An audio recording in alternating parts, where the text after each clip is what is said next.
بسم اللہ الرحمن الرحیم۔ Welcome to my channel Sameera سلامت۔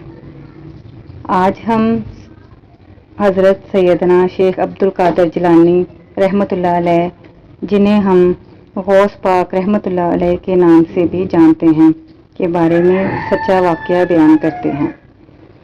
ایک بار سرکار بغداد حضور سیدنا غوث پاک رحمۃ اللہ علیہ دریا کی طرف تشریف لے گئے۔ وہاں ایک 90 سال کی بڑھیا کو دیکھا جو زارو قطار رو رہی تھی۔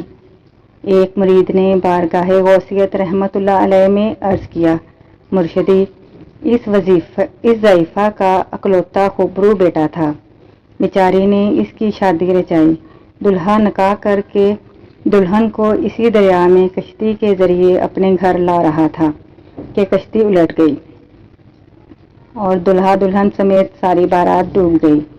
اس واقعہ کو آج 12 سال گزر چکے ہیں، مگر ماں کا جگر ہے، بیچاری کا غم جاتا ہی نہیں۔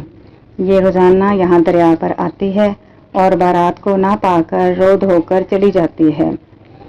حضور غوث رحمۃ اللہ علیہ کو اس ضعیفہ پر بڑا ترس آیا۔ آپ رحمۃ اللہ علیہ نے اللہ عز و جل کی بارگاہ میں ہاتھ اٹھا دیے۔ چند منٹ تک کچھ ظہور نہ ہوا۔ بےتاب ہو کر بارگاہ الہی عز و جل میں عرض کی، یا اللہ عز و جل، اس قدر تاخیر کی کیا وجہ ہے؟ ارشاد ہوا، اے میرے پیارے، یہ تاخیر خلاف تقدیر نہیں ہے۔ ہم چاہتے تو ایک حکم کن سے تمام زمین و آسمان پیدا کر دیتے، مگر حکمت 6 دن میں پیدا ہوئی۔ بارات کو ڈوبے ہوئے 12 سال ہو چکے ہیں۔ اب نہ وہ کشتی باقی رہی ہے، نہ ہی اس کی کوئی سواری۔ تمام انسانوں کا گوشت وغیرہ بھی دریائی جانور کھا چکے ہیں۔ ریزہ ریزہ کو اجزائے جسم میں اکٹھا کروا کر دوبارہ زندگی کے مرحلے میں داخل کر دیا ہے۔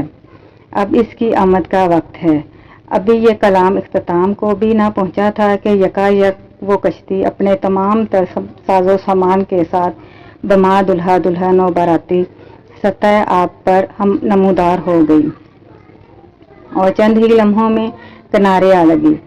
تمام باراتی سرکار بغداد رحمۃ اللہ علیہ سے دعائیں لے کر خوشی خوشی اپنے گھر پہنچے۔